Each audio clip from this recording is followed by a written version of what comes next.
Okay, and welcome back. So what are we looking at here? Well, let me give you a clue. If you haven't figured it out yet, what this is the 1/12 scale Monogram 67 427 Corvette kit. And it's not mine. What's happening, I'm over here at my dad's house.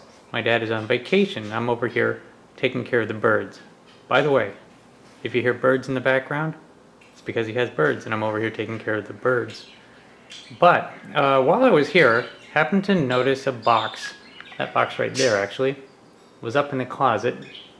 And he has a few kits. Every once in a while he does some building. Every once in a great while actually.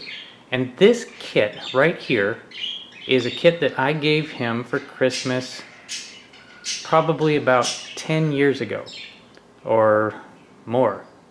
But he went straight into it and he built it and he painted it and he did everything to it. And unfortunately it has not stood the test of time well. What had happened is that his other grandson wanted to play with it and he let him play with it. And so when he was a little tiny kid. And model cars, this is an example of what not to do with model cars. They're not for playing with. Some of the snap togethers are pretty strong. They're stronger than this, but not the glue togethers, not the ones that are meant for the shelf. And so what has happened is that slowly but surely just dozens of parts have broken off. And so what I'm going to do here today is I'm going to give you a look around it and the pieces that came off. Now, of course, there in the collection of parts here, I have distinguished that some of these parts are not for this car. They're for something else, in a different scale. And I'm just working through this, trying to separate what's for this and what's not for this. By the way, I have a complete kit of this, completely unbuilt, still in its box. So if I need to refer to the instructions, I can go to that kit and check it out. Because what I want to do, my dad's going to be away for 2 weeks. And I'm hoping to have this all back together for him by the time he returns. And I think that would be a nice surprise for him. Because you know, when you get one that's in this state of disrepair, I have one that's in this state of disrepair. My big Trans Am is in worse state of repair than this. And you know, it's hard to get the motivation to get it back together. So I don't think he's ever actually going to put this back together. And I figure I might want to do it for him and have this all set for his return, because he spent a lot of time on this. As you can see, he did a pretty good job. Let me get closer to the paint. You'll see that we got a little bit of orange peel going on there. Definitely needs some cleanup, but altogether not bad. Now I know that this was a tester's can. This was tester's light yellow enamel. And gotta say, not a bad paint job, really. The only thing it's really needing is a polish. Polish out all those little bumps, and it would be spectacular. And I may do that. I think I'm going to start by taking a good look at what reassembly is going to entail and looking at my time range with 2 weeks, see if I have time to do that much rubbing on the body, but we'll see. So what has happened here, as you can see, like this trim piece here definitely fell out. From what I can see, I have all the parts. Let me just pan through. Basically everything has come off, and the reason is because I don't think you realize, he never scraped the plating and he never scraped the paint to make a good glue contact, plastic to plastic. Got quite a few things here. The side pipes are still there. I don't think it's missing anything on the first, and these are not from that. But from what I can tell, it's all here. Let me look under the hood here.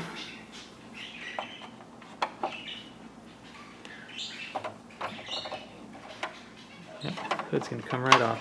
It didn't last time. There we go. Okay, and so, you know, this filter here fits right on there. definitely the right shape there. But I believe he left that removable. There's no glue marks on there because he wanted to be able to take it off to see the carbs. But we definitely have an issue here where the side pipes have come off of the manifolds, and the manifolds have come off. And so right offhand I was wondering to myself, how hard is it going to be at this stage of construction, you know, it's completed, to get in there and get that engine out, because it would be probably very hard to reattach those with it still in there. And so I was looking underneath here and trying to look up under there, and what do you know? The whole engine is not staying in. So I might be able to just, not quite as easy as just pulling it out, but that's going to be one good thing that I'm going to run into here, is because we had glue on, and you can see the examples there. See that? He just spread glue on straight on the chrome and then to stick straight onto paint. So chrome on one side, paint on the other side, and they came right off. And so I will scrape it and glue it properly and get everything glued in correctly to the way it's supposed to be. But it's going to help me on disassembly here, because basically anything that I need to pull apart, I just pull and it's going to come right apart. Am I going to go so far as to actually foil the trim?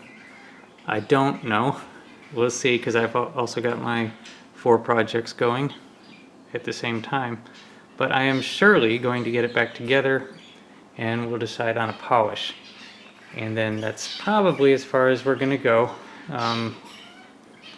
Of course, foil can go on at any time.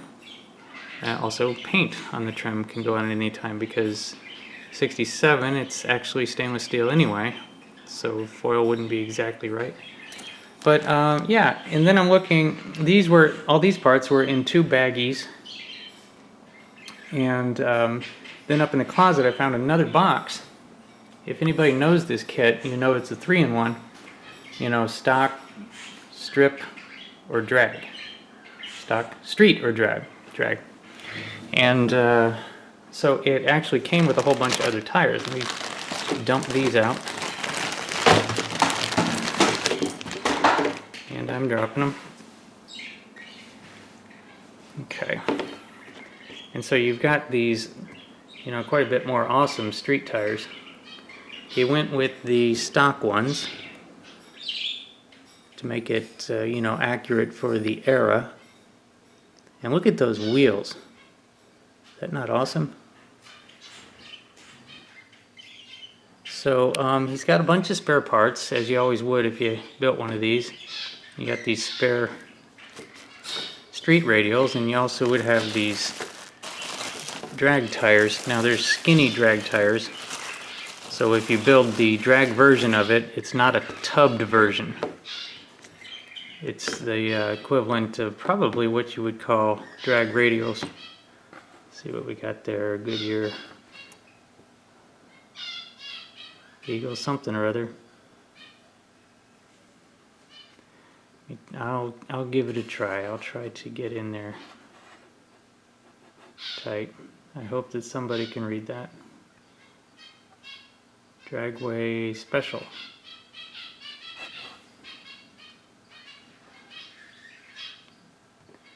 And so you have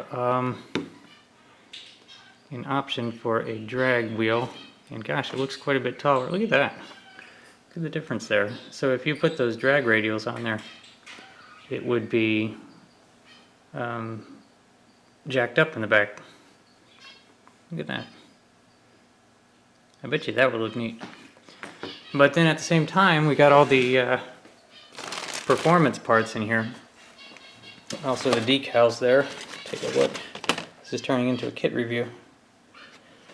But, oh yeah, so you could put that decal on the hood. But my guess is that he's certainly capable of putting decals on. So if he didn't put the decal on, he doesn't want the decal on, so we're not going to do that. We also have the white hood decal. Okay, and then oh, we also, wow. Okay, so there's some hose line. I'll have to see if I can get that on. Check that out. And then the other parts, intake manifolds.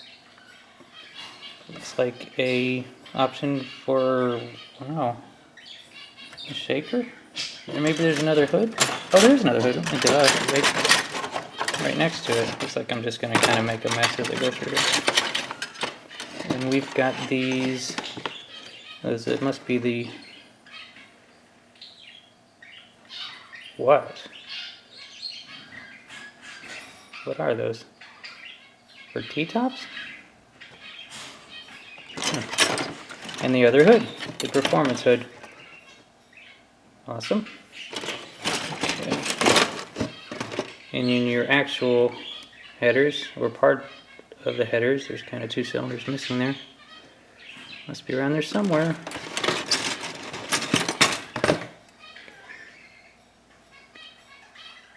Fire extinguisher, or part of a roll bar maybe? Awesome. Oh boy, and you could really build up on a 427. We've got the blower here, and then the twin carburetor set up to go on top of that blower, and then your blower intake and front and back covers for the blower. Boy, you know what? Like I said, I've got the kit as well, and when I build that, boy, there's the blower, the butterfly, the scoop.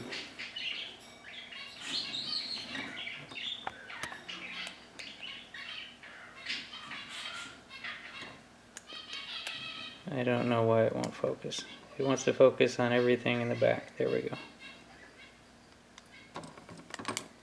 Yeah, if I built this car, which isn't going to be this year, guys, but if I built mine, I have to put the fully blown motor in there, even if it, I wouldn't go drag, but I would go street.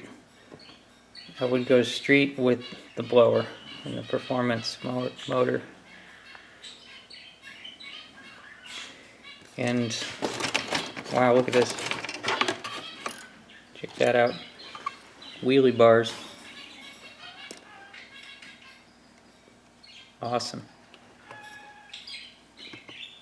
I'm glad he kept all these parts. I mean, this has been years and years and years. Is that the antenna? Because that's one of the things I was thinking, is that it's missing its antenna. And I'll have to check on the instructions to see if that's the antenna. I think it is. And that will be the last thing I put on, because if he didn't put it on, he might not want it on. There's the belt for the blower setup. Boy, I bet you this performance motor would be awesome. Now here, look at these. Look at these wheels. Oh man. 1/12 scale. Just beautiful wheels.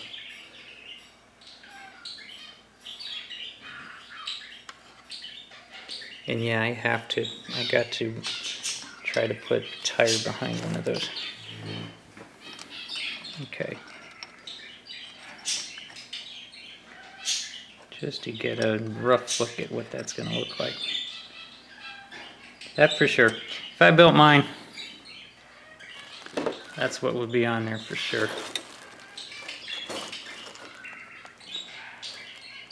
On all 4. Boy, would that be something, with the blower sticking out of the hood and everything. Now I'm getting excited to build mine, but my bench, with 4 kits going, my bench is full. But maybe after I empty the bench. By the way, in case y'all are wondering if I'm building, I'm waiting on updates. I had sent Chris, I don't know what that is. I had sent Chris a picture of the C5R under construction, just give him a sneak peek, because that was part of our deal, a big nasty chunk of plastic. But yeah, let me try and turn this around. Other way, other way. Alright, Here we go. All right, so yeah, I had, okay. So I had sent Chris a picture of the C5R under construction, but I think we all have the points where we want to do our updates, and I'm not quite there because I want to do the update on that one with the rolling chassis, but the decals are all on there and everything's looking good. And of course, I'm also working on the 58 Corvette and basically just getting the motor done on that one and the trailer, which I'll have an update on that one this week, I think. That'll be the first one that you probably see an update on. And then the digger CUDA, where I'm basically just kind of working on the motor as well. So I've got a lot of things happening right now, and I'm going to throw this rebuild, kind of a quick restoration, into the mix. I think that since I'm going to have to be over here every day anyway to take care of all these birds. He has 9 birds. So I will probably bring a few supplies over here rather than bring this over there because I think it'll make a mess there. So I'll just bring over some glue and an X-Acto, and I'm not doing any painting. And right where I'm working on it here is where I hope to leave it. And give it a little bit of work every day, and hopefully I'll come up with something. So you're going to see an update on this one as well, even though it's not even mine. But I just wanted to share what I'm doing. I think this is a good idea. I think that it's going to be pretty awesome. And I'll certainly keep you updated. Appreciate you watching. And see you next time. Bye.